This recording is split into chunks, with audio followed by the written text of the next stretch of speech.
Study vibe education पर आप सभी का स्वागत है। मैं आशुतोष टेलर आप सभी का स्वागत करता हूँ।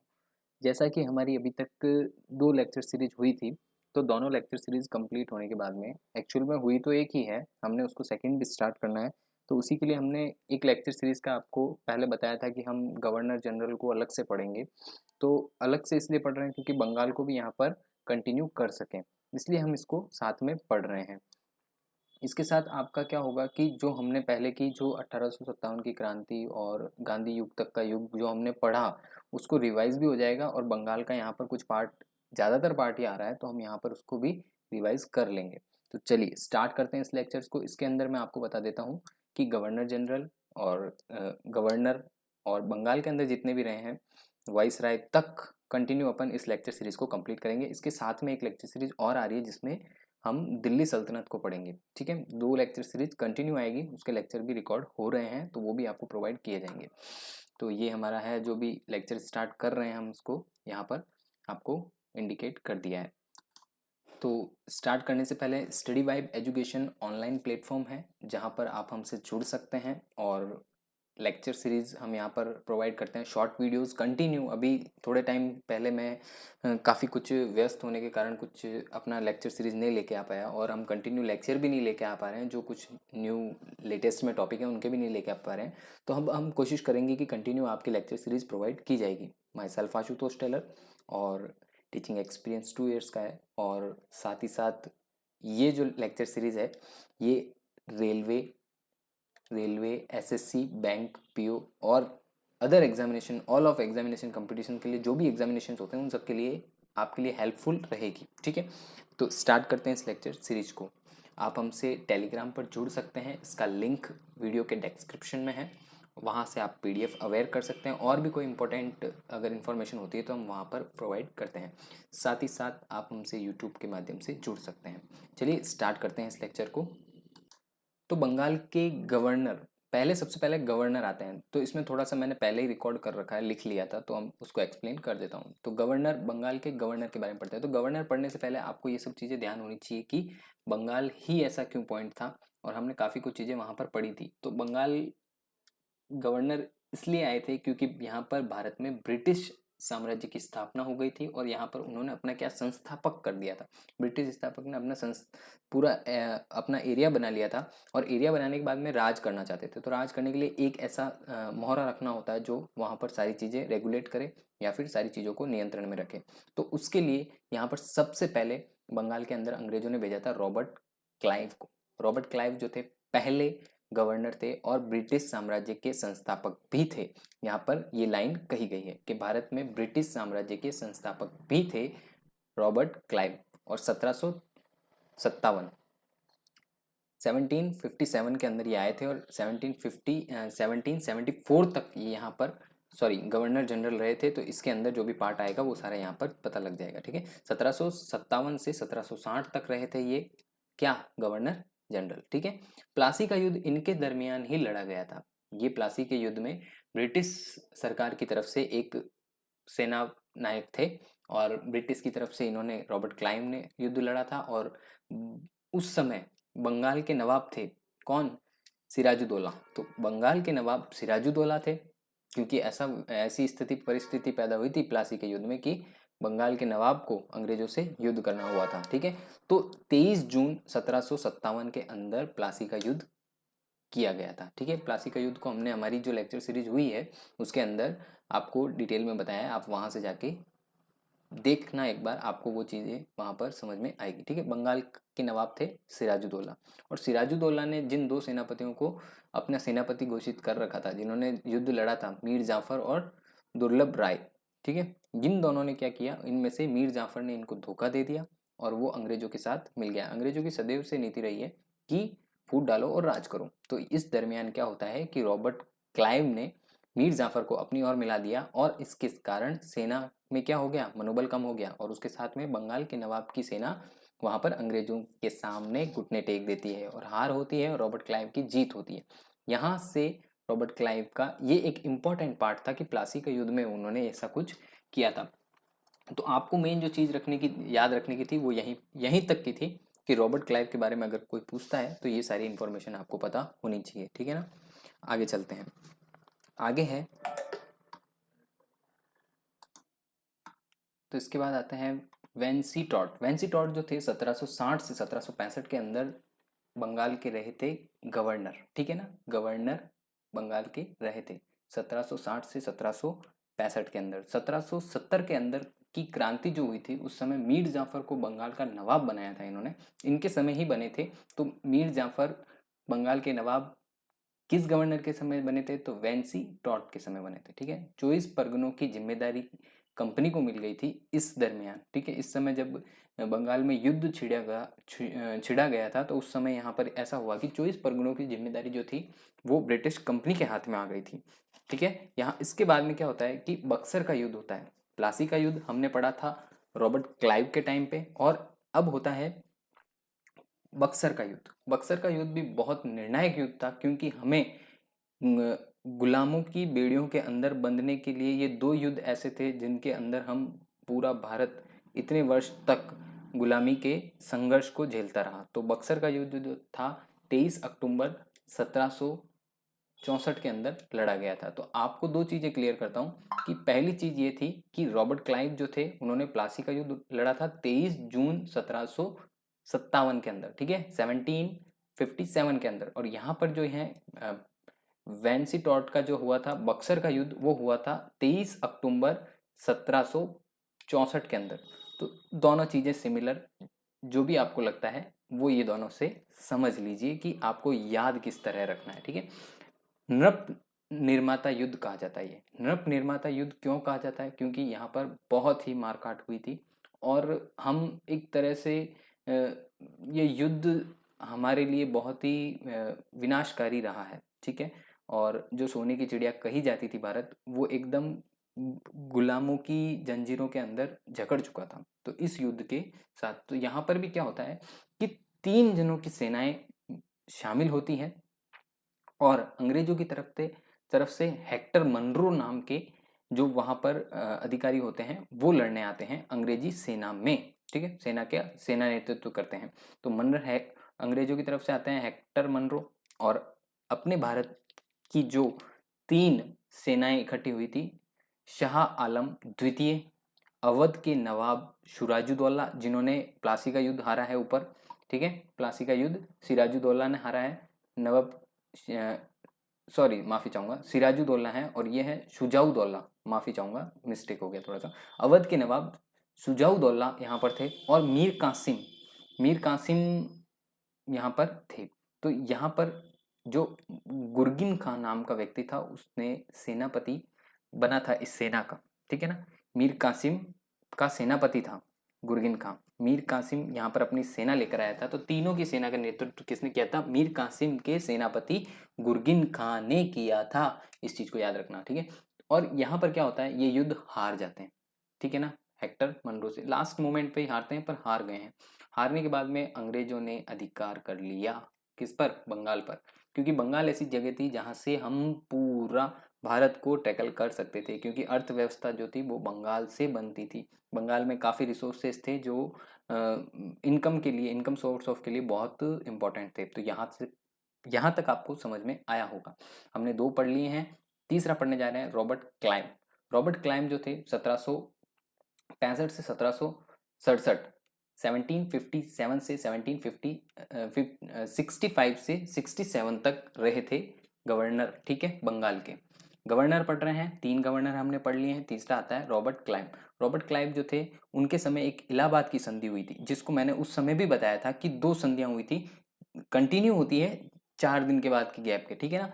अगर आप उस लेक्चर को वापस जाकर देखेंगे तो आपको यहाँ पर पता चल जाएगा कि इलाहाबाद की संधियां हुई थी 12 अगस्त 1765 के अंदर पहली संधि हुई थी, वो हुई थी रॉबर्ट क्लाइव के मध्य और शाह आलम द्वितीय के मध्य। अभी एक चीज और देखनी होगी आपको, रॉबर्ट क्लाइव पहले भी आ चुके हैं, तो क्या यही है रॉबर्ट क्लाइव? यस, ये दूसरा शासन है रॉबर्ट क्लाइव का, द्वितीय शासन है ये रॉबर्ट क्लाइव का, ठीक है।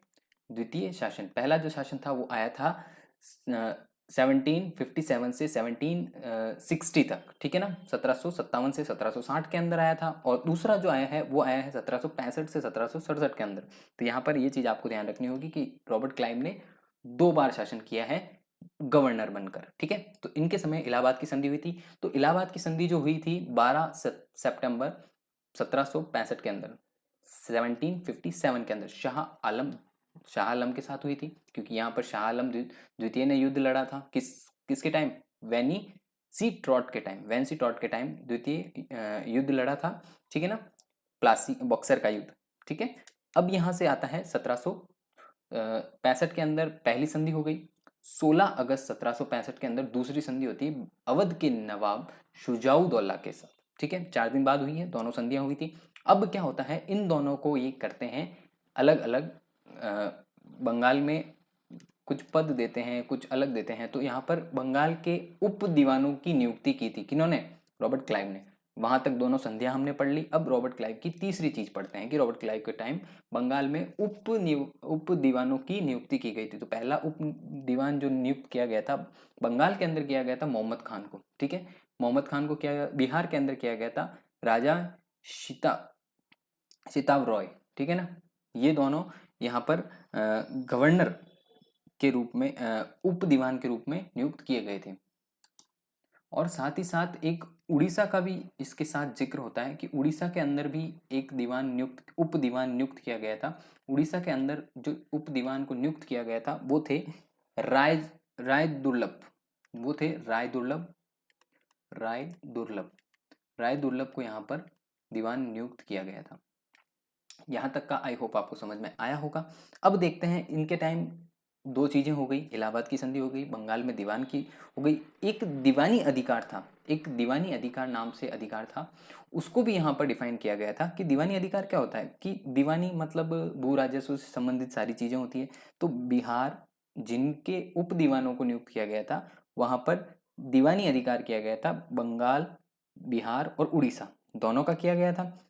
पहली चीज ये होती है। दूसरी चीज होती है द्वैत शासन, यहाँ पर द्वैत शासन भी किया गया था। और तीसरी चीज होती है, इसको लूट का काल भी कहते हैं, क्योंकि यहाँ पर बंगाल के नवाब जो थे उनके ऊपर भी ऐसा कुछ हुआ था। तो आगे इसको कंटिन्यू करते हैं, उसमें समझते हैं कि ये सारी चीजें क्या थी। तो साथ में यहाँ पर हो जाता है कि दीवानी अधिकार, यहाँ से मैं लिख देता हूँ इसको, दीवानी अधिकार लिखा हुआ रहता है तो थोड़ा राइटिंग सही आती है, फिर यहाँ पर थोड़ा सा मिस्टेक होता है। दीवानी अधिकार जो होता है उसमें बंगाल आता है, बंगाल उड़ीसा, साथ में आता है बिहार, तीनों का यहाँ पर मिक्स होता है, ठीक है। तो इसके अंदर 3 चीजें होती हैं। पहला होता है भू राजस्व,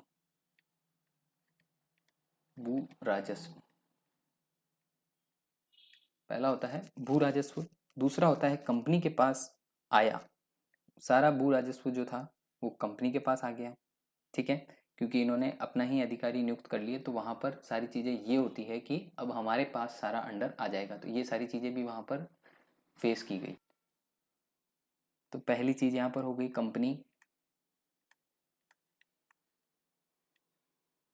के पास आ गया क्या चीज, भू राजस्व क्या हो गया, कंपनी के पास आ गया। साथ में क्या होता है कि द्वैत शासन स्टार्ट हो जाता है, और इसको लूट का काल कहते हैं। क्यों कहते हैं, यहाँ पर भी द्वैत शासन होता है, द्वैत शासन होता है, और इसको लूट का काल कहा जाता है। किसका काल कहा जाता है, लूट का काल क्यों कहा जाता है, इस चीज को भी समझते हैं। इस चीज को समझते हैं कि मीर जाफर की जब मृत्यु हो जाती है 1865 के अंदर, क्योंकि मीर जाफर को इन्होंने क्या किया, वहां पर युद्ध किया था मीर जाफर ने भी। तो मीर जाफर की मृत्यु के बाद में ये लोग क्या करते हैं कि मीर जाफर की मृत्यु के बाद नवाब बनते हैं नजामुद्दौला बोल सकते हैं इसको ट्रांसलेशन के लिए, कि द्वैत शासन कैसे होता है कि मृत्यु होती है 1765 के अंदर, किसकी, यहाँ पर ये नोट करना है, 1765 के अंदर ईस्वी के अंदर मृत्यु होती है मीर जाफर की, मीर जाफर की यहाँ पर वो नवाब थे, मीर जाफर की मृत्यु। ठीक है, मीर जाफर की मृत्यु के बाद में क्या होता है कि मीर जाफर की मृत्यु के बाद उनके पुत्र थे, कौन, मीर जाफर। नवाब जो थे 1565 के अंदर मीर जाफर के पुत्र थे, उनको बनाया गया नवाब। क्योंकि यहाँ पर मीर जाफर जब नवाब थे वहाँ पर, तो मीर जाफर के पुत्र जो उनका बेटा था उसको क्या बनाया गया, नवाब बनाया गया। ठीक है, नवाब किसको बनाया गया, अंग्रेजी ब्रिटिश शासन द्वारा ही बनाया गया था मीर जाफर को। तो मीर जाफर की मृत्यु होती है 1765 के अंदर, और 1765 के अंदर उनके पुत्र को नवाब बनाया जाता है। तो उनके पुत्र का नाम था निजामुद्दौला नाम उनका था। तो निजामुद्दौला का पुत्र को उनको क्या नवाब बनाया गया। और मोहम्मद राज खां और नायब निजाम जो ये दोनों थे, इन दोनों ने इनके सानिध्य में रहे, इनके सानिध्य में रहे। और उस समय ब्रिटिश काल ने इनको लूटने का प्रयास किया पूर्ण तरह से, क्योंकि इनको शासन आता नहीं था और जो शासन कर रहे थे। तो यहाँ पर ब्रिटिश शासन ने यहाँ से क्या कर दिया, लूट का काल कर दिया इसको, लूट का काल, लूट का काल कहा गया ये। ठीक है, इसलिए कहा गया, क्यों कहा गया, क्योंकि जब नवाब की मृत्यु हो गई 1765 के अंदर मीर जाफर की, तो उनके पुत्र को नवाब बनाया गया निजाम उद्दौला को। और निजाम उद्दौला जो थे वो मोहम्मद रजा खां और नायब निजाब खां, ये दोनों जो थे ये वहाँ पर सेनापति थे, एक तरह से इनका सपोर्ट था। ये आगे चल के ये भी अपने को बार बार आगे चल के इनका भी डिस्कशन होगा इसमें, तो मैं उस समय आपको और इनके बारे में बताऊंगा। इसके साथ में एक घटना और घटती है, हालांकि आज कम ही होंगे, ज़्यादा नहीं हो पाएंगे, पर अपन कोशिश करेंगे कि जितना हो सकता है इसको कंप्लीट करने की कोशिश करें। थोड़ा ज़्यादा लंबा लेक्चर नहीं लेंगे इसको। ठीक है, अगला आता है कि यहाँ पर एक उपाधि दी गई थी। तो उपाधि किसको दी गई थी, क्या दी गई थी, उसके बारे में डिस्कशन करते हैं। तो यहाँ पर एक आलमगिरी द्वितीय थे, कौन थे, आलमगिरी द्वितीय। तो आलमगिरी द्वितीय को यहाँ पर एक उपाधि दी गई थी, उभारा, उभारा की उपाधि दी गई थी। तो उभारा की उपाधि सलवत खां के द्वारा यहाँ पर दी गई थी। तो आलम खां द्वितीय था, आलमगिरी द्वितीय, सॉरी आलमगिरी द्वितीय जो थे उनको एक उपाधि दी गई थी, उभरा, उभरा की उपाधि दी गई थी। और उभरा जो था वो क्या थी, उपाधि थी, उभरा की उपाधि दी गई थी आलमगीर द्वितीय को। ठीक है, किसके द्वारा दी गई थी, रॉबर्ट क्लाइव के द्वारा दी गई थी। एक अश्वेत विद्रोह भी हुआ था, यहाँ पर एक अश्वेत विद्रोह होता है, श्वेत विद्रोह, सॉरी अश्वेत नहीं, श्वेत विद्रोह। आज थोड़ा सा मैं बैलेंस्ड नहीं हूँ यहाँ पर, क्योंकि कंफर्टेबल नहीं फील कर रहा हूँ, क्योंकि यहाँ पर मैं पेन भी चेंज करता हूँ, सारा चीज़ होता है, काफ़ी टाइम से नहीं हो रहा है, तो मैं थोड़ा सा उसमें हो गया हूँ। मैं इसको जल्द ही सब कुछ चेंज कर दूंगा, अपन पहले जैसे वापस कोशिश करेंगे। ठीक है, अंग्रेजों के साथ में इन्होंने क्या किया था कि व्यापार में उपहार दिया जाता, मतलब क्या करते थे कि अंग्रेज अगर व्यापार करते थे तो व्यापार के साथ उनको एक उपहार देते थे, कौन, इंडियन के लोग।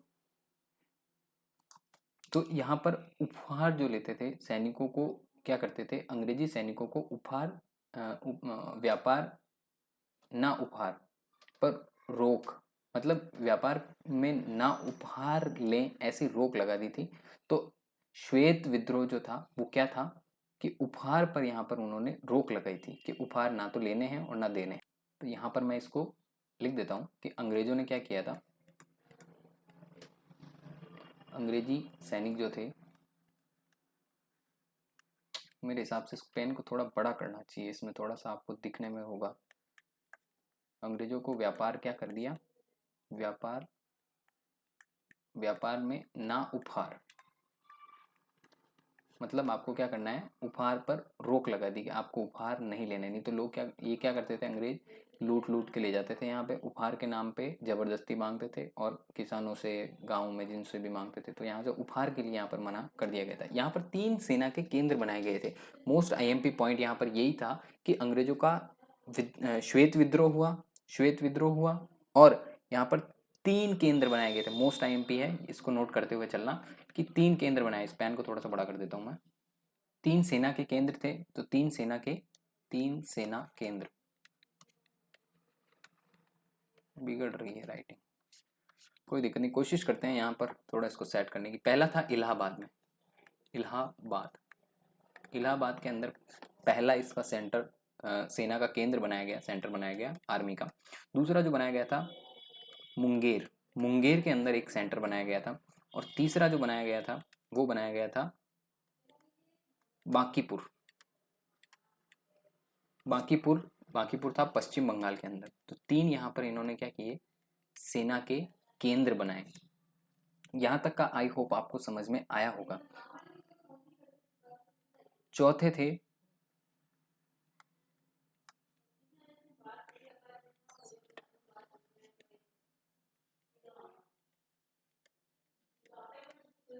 वेलेस्ट, वेलेस्ट नाम के थे, वेलेस्ट, वेलेस्ट नाम के जो थे वो थे 1767 से 1767 से 1769 तक ईस्वी में, ठीक है। इनके अंदर कुछ खास काम नहीं हुए, इसलिए इनको मेरे हिसाब से पढ़ना थोड़ा सा कंफर्टेबल भी नहीं है। तो चौथे ये होते हैं, 5वें होते हैं यहाँ पर कार्ट्रियर, कार्ट्रियर, कार्ट्रियर नाम के हैं। ये होते हैं 1769 से 1772 तक ये यहाँ पर गवर्नर जनरल रहते हैं। इनके अंदर क्या क्या काम होते हैं ये देखते हैं। तो इनके अंदर एक ही काम होता है, क्या, 1750 के अंदर भयंकर अकाल पड़ता है। ये थोड़ा सा आईएमपी है। 1770 के अंदर, 1770 में क्या होता है, भयंकर अकाल पड़ता है, भयंकर अकाल, अकाल पड़ता है भयंकर, 1770, ये याद रखना, ठीक है। आई होप आपको ये लेक्चर समझ में आया होगा। अच्छा लगा नहीं लगा वो आप कमेंट सेक्शन में जाके ज़रूर बताइएगा। सब यहाँ तक हमने आज 5 पढ़े हैं। कंटिन्यू इस सीरीज़ को कंटिन्यू करेंगे, कोशिश करूँगा कल इसको थोड़ा बहुत और स्पीड से कर सकें, फ्लो बनेगा। आई होप आपको ये लेक्चर समझ में आएगा। सेफ रहें, सुरक्षित रहें, कोरोना वायरस से लड़ते रहें और मास्क ज़रूर पहनें, हाथ को सैनिटाइज करें और धोते रहें। Thank you so much, bye bye, मिलते हैं कल।